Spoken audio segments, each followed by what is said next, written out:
105.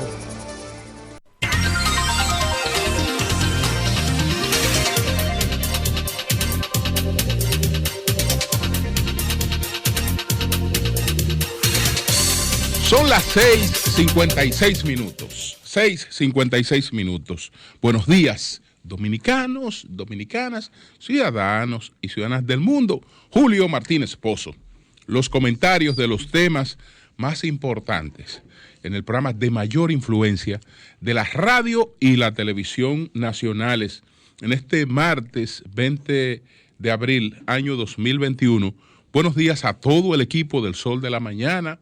Buenos días a toda la audiencia de Telefuturo, Canal 23, a las personas que siguen nuestros contenidos a través de las redes sociales. Buenos días a todos y a todas. Entonces, señores, nosotros nos proponemos esta noche, esta mañana, hablar de varios temas. Entonces, hay una situación que no la podemos ver aislada como una situación que se está dando en el fútbol europeo, sino que son parte de los cambios que veremos posterior a la crisis económica mundial por la que estamos atravesando. Entonces, eso es lo que tiene que ver con lo que podemos denominar como el secesionismo en el fútbol europeo. Entonces, vamos a hablar de las declaraciones del presidente Abinader y de sus entrevistas en Europa, en España, y de ahí ha viajado al Principado de Andorra para estar presente en la cumbre iberoamericana. Entonces, también, señores, hay una pregunta. ¿Debe establecerse un nuevo feriado dedicado a la Biblia? Nos hacemos esa pregunta también. Hay otro tema que tenemos en carpeta, pero tal vez el tiempo no permita tratarlos todos. Agradecer que en el día de ayer el Sol de la Mañana estuvo en los proyectos estratégicos de la presidencia, que los encabeza el ministro Neney Cabrera, y la verdad es que se trata de una entidad que tiene muchas tareas a su cargo, y todas importantes y bastante sensibles, de manera que haber sido vehículo para que gran parte de la sociedad dominicana conociera de estos proyectos, pues para nosotros ha sido realmente una satisfacción. Así es que muchas gracias. Por otra parte, entonces, señores, hay cuatro muertos en un tiroteo que se produjo en Villarriba, en la provincia de Duarte. Entonces, cuando se producen estos 4 muertos, no solo viene esta tragedia, sino que ahí están las informaciones. ¿Qué dicen los vecinos de este bar o los lugareños de Villarriba? Señores, pero ese bar nunca se cerró. En ese bar nunca hubo medidas de restricciones, nunca hubo cumplimiento de toque de queda.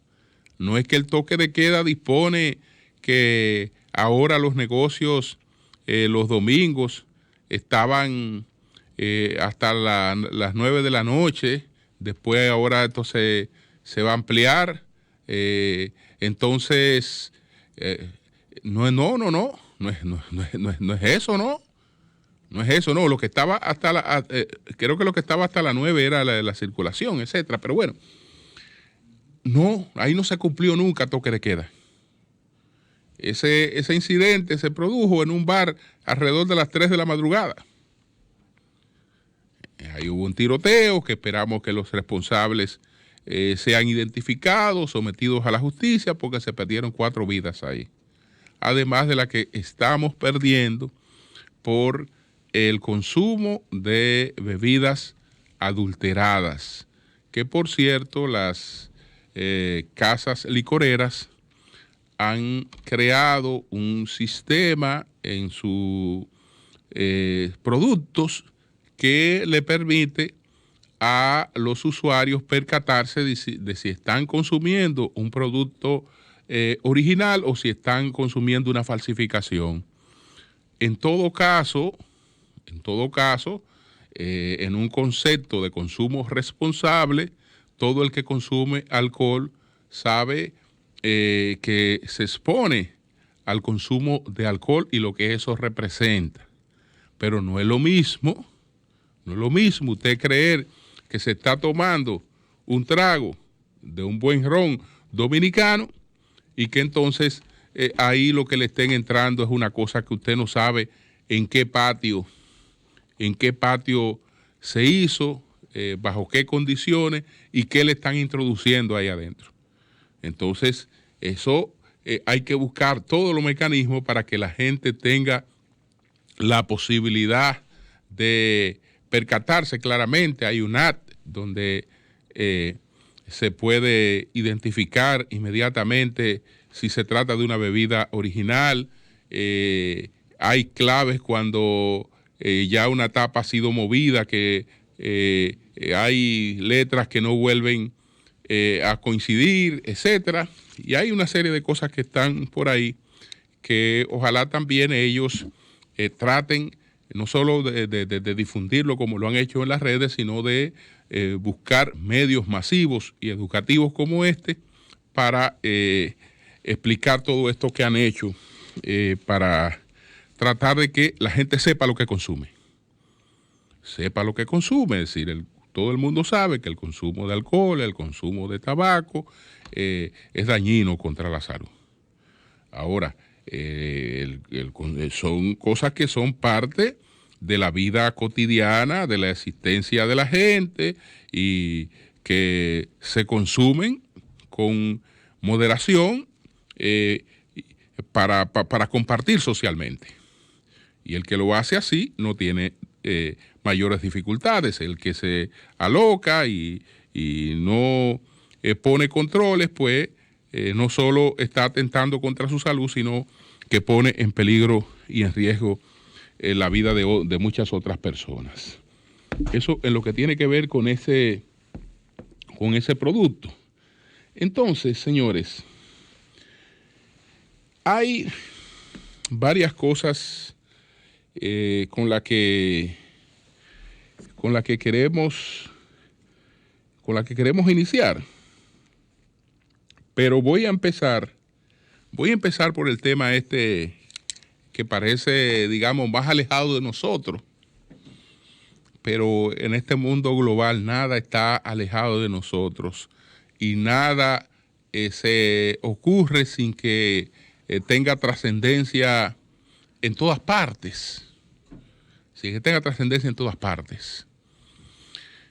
Hay ahora una situación que se está dando en Europa con el deporte que tiene mayor impacto entre la gente, de mayor atracción de público, que es el fútbol, en el caso de Europa y en el caso de América del Sur, por ejemplo. Entonces, en Europa ahora hay una situación porque 12 grandes equipos han decidido pues crear una superliga. Han decidido crear una superliga para organizar ellos sus torneos a nivel de una superliga, y ellos tienen la pretensión de seguir participando en los torneos nacionales, los torneos europeos y los torneos internacionales. Pero aparte quieren tener entonces una superliga. Esto crea una crisis importante porque son los clubes más poderosos, 12 de los clubes más poderosos, lo que han decidido pues crear esta Superliga. Ya se sabe que entonces esto le va a quitar mucho interés a los torneos que organiza, por ejemplo, que organiza la UEFA, y los torneos que organiza la FIFA, pero por ejemplo en el caso de Europa, los torneos que organiza la UEFA y los propios torneos nacionales. ¿Por qué? Porque el objetivo de la creación de esta Superliga es concentrar la mayor parte del espectáculo, y todo lo que sea inversión publicitaria se va a concentrar en Superliga, porque esa va a ser el mayor atractivo. Eso va a ser el mayor atractivo. Entonces, el carácter nacional de un deporte que además opera como un instrumento de redistribución de riqueza, porque cuando a cualquier ciudad, sin importar la magnitud de ella, tiene la posibilidad de presentar un evento deportivo, de ver una competición entre dos equipos de fútbol, un equipo local y un equipo visitante de prestigio, todo eso se llama movilidad económica. Y entonces cada quien trata de tener los mejores jugadores, todo eso es movilidad económica. Eso es movilidad económica. Pero en lo adelante, si funciona una Superliga, entonces todo lo mejor se va a reservar para el espectáculo de la Superliga, y el otro espectáculo, el nacional, el que abarca millones de empleos, el que tiene, digamos, un factor de cohesión, un factor de cohesión nacional, de cohesión regional, pues todo eso queda en un segundo plano. Queda en un segundo plano. Entonces, estas son de las cosas que tenemos que acostumbrarnos a que se irán presentando, porque son las respuestas a una crisis económica mundial. Entonces, empiezan las salidas individuales. ¿Qué hacemos nosotros? Dicen estos grandes equipos, bregando con decenas y decenas de equipos, cuando nosotros somos los reyes del negocio, cuando nosotros podemos distribuirnos entre nosotros las ganancias, cuando el espectáculo interesa, cuando nosotros competimos y cuando nosotros estamos. Si somos los que ponemos la gente, si somos los que ponemos la mayor parte de la inversión, entonces eso no tiene por qué estar tan distribuido ese pastel. A nosotros debe tocarnos una proporción equitativa a lo que representa lo que nosotros hacemos. Y bueno, está todo ese carácter individualista y no de integración, no de colectivización, en la que se prioriza el tema de las ganancias sobre muchos otros objetivos. Entonces, no hay un tema en Europa en estos momentos que tenga más impacto que este tema de la creación de las superligas. Este es un tema de editorial en casi todos los medios, este es un tema de portada, este es un tema de los columnistas principales, este es un tema, pues, de gran impacto. Esto no es un tema deportivo, eso no es un tema deportivo, ese es un tema de la industria, ese es un tema del capitalismo. Y entonces, vamos a ver si se va a permitir eso, si se van a imponer por encima de todas las reglas. Entonces, en esta Superliga, en principio, los dueños del negocio serían 6 equipos británicos, 3 equipos italianos y 3 equipos españoles. Ellos organizarían pues unas competiciones y unos torneos en lo que siempre como estrellas estarían presentes. Es una especie del conglomerado que tiene la ONU. Aunque se agreguen después otros países, hay unos miembros permanentes de la ONU. Y ellos se quejan de que, por ejemplo, en el calendario de la UEFA ellos no son tomados en cuenta en las conveniencias de la colocación de los espectáculos, etcétera, etcétera. Y entonces se va a dividir el fútbol entre una clase C o una clase B y un fútbol clase A. Y ya con todo lo que eso implica, incluso hasta en el plano político. Ese es un tema que está pues muy caliente en estos momentos en Europa, y no solo en los países que están involucrados, porque hay países todavía como Alemania que no han intervenido en este asunto. Entonces, eso es lo que tiene que ver con el fútbol. Por otra parte, dije que me iba a referir a un planteamiento que tiene ahora también el diputado Botello, que está proponiendo que se cree un día, creo que es el 27 de septiembre, un día feriado dedicado a la Biblia. Yo sé que de entrada mucha gente creyente, fanatizada, puede decir no, eso no es problema, que se cree un nuevo día dedicado a la Biblia. Por el contrario, deberían haber más días dedicados a la Biblia, etcétera, etcétera, y por ahí María se va. Pero realmente no hay razones ni cristianas, ni prácticas, ni filosóficas para establecer un nuevo feriado dedicado a la Biblia. ¿Por qué? Porque el mundo cristiano tiene establecido su feriado. Tiene establecido su feriado.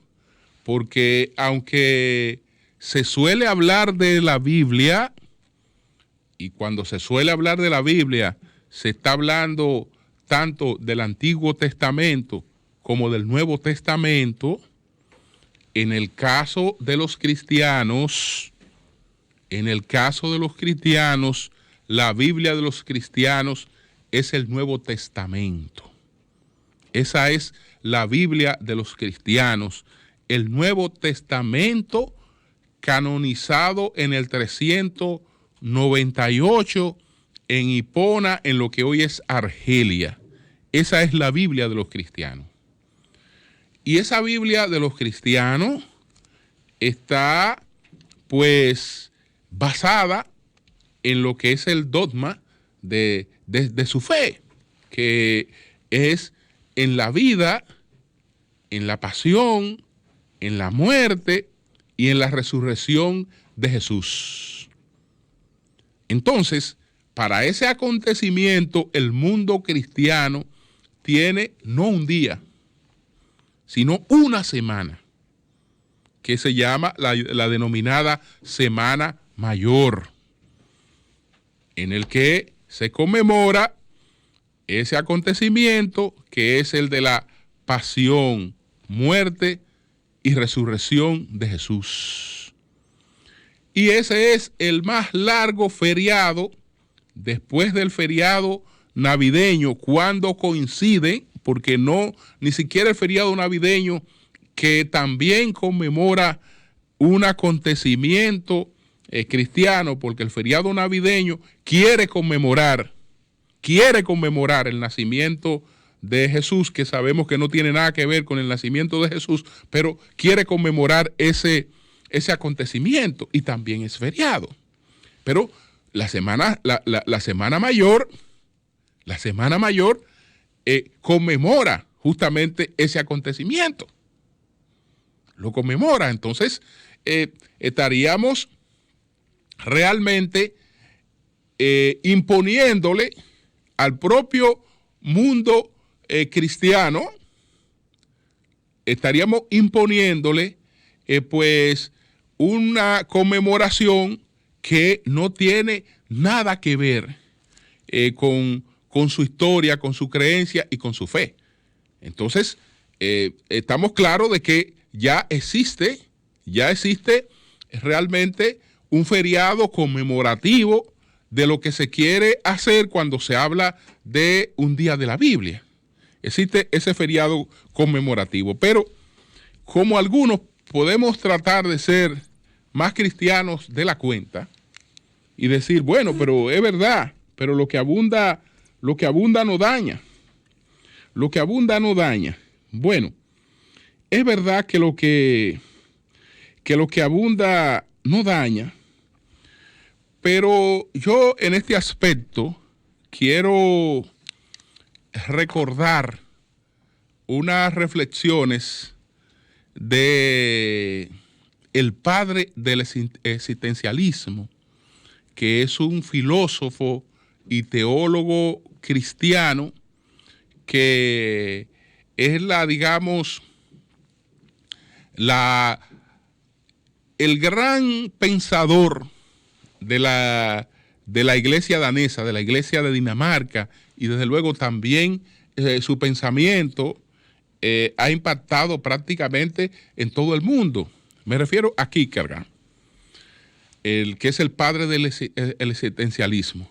Entonces, él, si bien es cierto que establece lo importante que es la creencia en el ser humano, que él lo define como espíritu. El hombre es espíritu y como espíritu pues debe estar referido a una creencia espiritual superior. Eso es lo que plantea Kierkegaard. Pero él entiende que hay que cristianizar al cristianismo. ¿Por qué? Porque él no ve el cristianismo como un exhibicionismo que se impone a los demás, como bien lo hizo el Imperio Romano. De lo que se trata de los cristianos no es de vivir una vida tratando de imponerse a los demás y de demostrar ante los demás su cristiandad, sino que es un asunto interiorizado que él lo reflexiona de la siguiente manera. Aquí quiero citar parte de sus reflexiones que invito al que no la conozca a buscarla y a leerla, pero en parte de sus reflexiones dice Kierkegaard lo siguiente. Él dice que hay que volver a introducir el cristianismo en la cristiandad. Escúchese eso. Volver a introducir el cristianismo en la cristiandad. Pues el mensaje de Cristo no es para grandes multitudes, sino para el individuo singular y apartado, que delante de Dios es capaz de hacer suya la imagen del Mesías y de vivir de forma imitativa. El cristianismo es una comunión existencial. Es el modelo para saber cómo existir siendo humano y por ende es la única solución consistente de la existencia individual. Dice que, entre otras cosas, asimismo, es a su vez una labor que envuelve la existencia toda, por lo que no habrá vida cristiana que no sea camino ni devenir constante. En conclusión, este importante teólogo y filósofo invita a vivir el mensaje cristiano desde desde una postura más interiorizada, con menos pretensiones de imposición sobre la sociedad y sobre los demás, sino con un existencialismo espiritual. Sobre él en gran medida trabaja y está basada la iglesia de Dinamarca, que tiene mucha similitud con la iglesia católica, pero tiene diferencia. Por ejemplo, los sacerdotes, al igual que lo de la iglesia episcopal, tienen familia, se casan, etcétera, etcétera. Entonces, quería decir esto antes de pasar a varias cosas que planteó el señor presidente en España, Luis Abinader. Varias cosas importantes. Presidente Abinader, debemos estar celosos los medios dominicanos, porque las entrevistas que suele dar fuera son mucho mejores que la que ofrece en sus constantes declaraciones en la República Dominicana. Son más elaboradas. Aquí el presidente, por lo general, repite mucho las cosas que ya ha dicho, las cosas que ya él ha planteado. Pero en esta conversación que él sostuvo con la presidenta de EFE, que realiza también un programa, la señora Gabriela Caños, que es la presidenta de EFE, entonces ella realiza un programa que se llama Tribuna F, Casa de las Américas. Ahí compareció el presidente Abinader y fue muy interesante su intervención. Muy interesante en todos los aspectos. Habló del tema de la vacunación. Es verdad que nosotros conocemos su posición sobre la vacunación y él la ha externado. El presidente Abinader plantea que en todas las circunstancias, absolutamente todas las circunstancias, hay un elemento que no debe perderse en el horizonte, que es el elemento de la solidaridad, y que lamentablemente ese elemento brilló por su ausencia en esta crisis que está enfrentando la humanidad.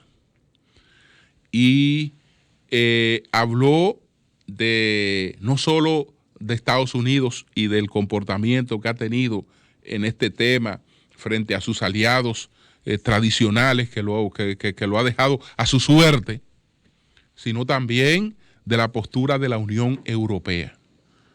Y aclaró que el país que estaba hablando en esos términos, y eso me gustó mucho, no es un país que anda pidiendo, no es un país que tiene la mano tendida rogando que les regalen vacunas, sino un país que en medio de todas las crisis, y con todos los sacrificios, ha procurado conseguir sus vacunas, adquiriendo, comprando sus vacunas, pactando a tiempo las compras de esas vacunas. Y a ese país no se le ha correspondido. Yo creo que ese es un aspecto en el que el presidente Abinader tiene mucha razón, lo expuso con claridad y con gran precisión. Entonces, ese fue uno de los aspectos que él trató. Él se refirió a la situación de Haití, a la necesidad de que la comunidad internacional pues continúe dando acompañamiento a Haití. ¿Por qué? Porque la crisis haitiana es una crisis cada vez más agravada y la comunidad internacional entiende que con pronunciamientos lejanos y con unos intentos que hizo de acompañamiento ya cumplió. Pero no se ha cumplido si los problemas de Haití siguen intactos y siguen de mar en peor. Y es cierto que los dominicanos somos los primeros en el mundo, además de los haitianos, que debemos estar abogando por una salida de la crisis haitiana. Pero por razones históricas, por razones culturales, los dominicanos tenemos límites para participar de las soluciones con Haití. Nosotros podemos participar de las soluciones con Haití en el marco de un acompañamiento internacional. Pero un acompañamiento bilateral, una actuación unilateral de la República Dominicana, pues sería un asunto totalmente improcedente, expuesto al fracaso y a la creación de conflictos que uno no se imagina dónde pueden pues terminar. Hubo un presidente que ante la situación del terremoto del 2010 contribuyó como nadie a solidarizarse con Haití, llevó las primeras ayudas a Haití, fue clave en el llamamiento y en la coordinación de la comunidad internacional, quiso dejar una impronta porque viendo, digamos, más allá de la curva, si es verdad que tenemos hambre, si es verdad que tenemos miseria, el hambre y la miseria nos acompañarán, pero si las salidas que prevemos no son salidas que vean que tenemos un problema de educación que resolver, que si no resolvemos eso, seguimos hundidos en la miseria, pues ese presidente quiso que su aporte fuera en esa área.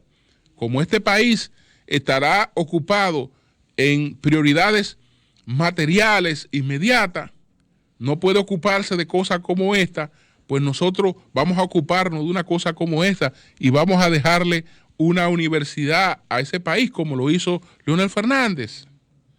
Y sabemos que está vivo de casualidad. Que está vivo porque él y su comitiva huyeron a tiempo. Y aún a pesar de haber huido a tiempo, fueron alcanzados con algunos impactos de bala. Es decir, una emboscada para matar a un presidente dominicano que lo único que había hecho era contribuir con ese país.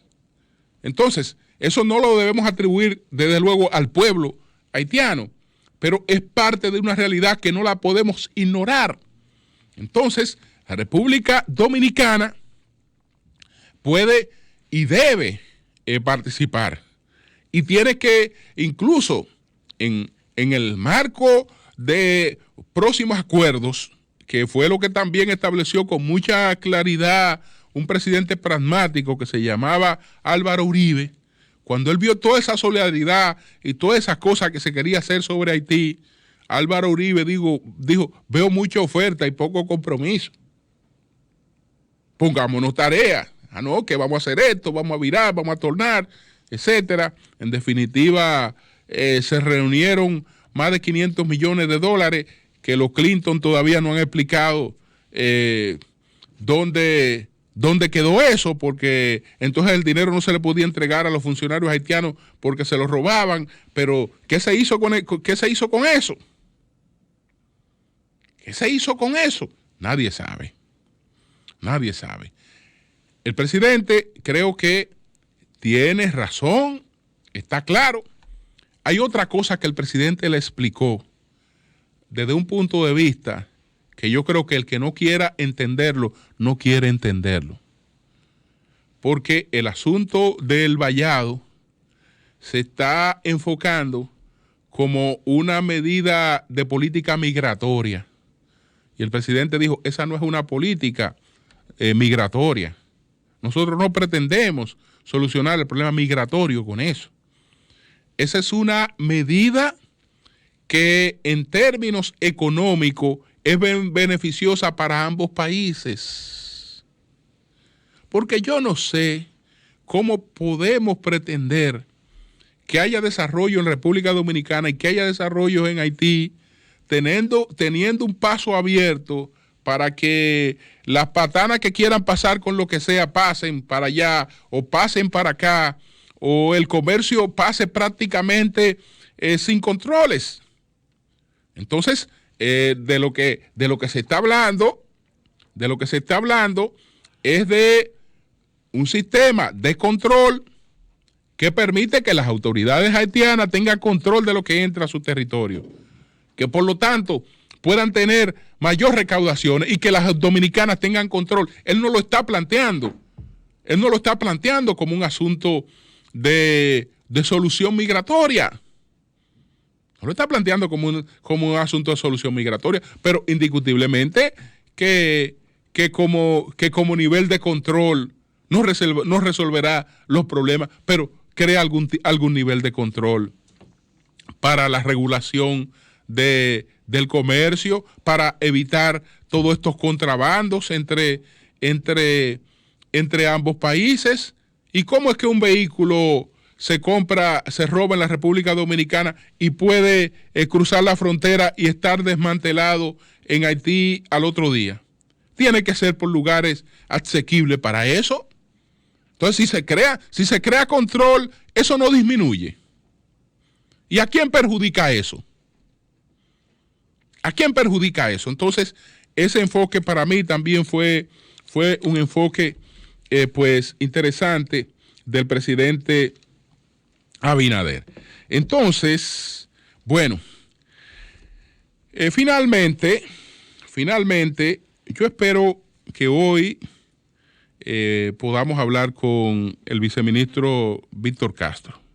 Espero que hoy podamos hablar con él, que hoy podamos esclarecer también con sus vecinos la situación denunciada.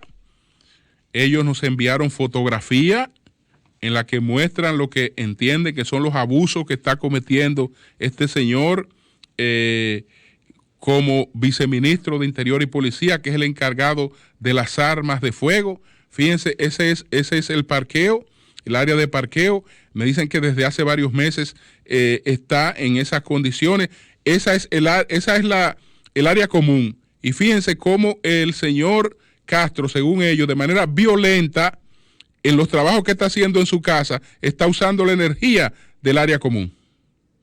Fíjense, ahí nos mandaron la fotografía de la conexión que tiene en el área común dirigida hacia los trabajos de su casa. Y entonces ya nos dijimos ayer que un vecino que fue a quejarse y a protestar por esta situación, según los vecinos, la explicación que recibió fue una golpiza. Entonces, vamos a ver si esto se esclarece. Este es un edificio que está en el Mirador Sur, que se llama Mariel. El señor Castro vive en el 502 y entonces el señor Castro estaría haciendo otra planta ahí en el edificio que según ellos ni tiene aprobación de obras públicas ni tiene aprobación del ayuntamiento, pero ambas, tanto el ayuntamiento como obras públicas, en ese caso han mirado para otro lado, según los vecinos, que en ese caso han mirado para otro lado. Tal vez en caso de un ciudadano común, desde luego que no puede ponerse a hacer un anexo en ningún edificio si eso no está en los planos aprobados por el ayuntamiento del Distrito Nacional, por planeamiento urbano. Es decir, cada edificio, antes de construirse, tiene una aprobación específica de las áreas de las que dispondrá, de las plantas de las que dispondrá. Eso está en función de los parqueos que tiene el edificio, etcétera, y solo ese departamento puede dar una autorización. Nadie de manera individual puede autorizarse una construcción adicional. Pero aquí hay mucha gente reclamando transparencia, que parece que a la hora del mandito actúa distinto a la transparencia que ha reclamado. Cambio y fuera.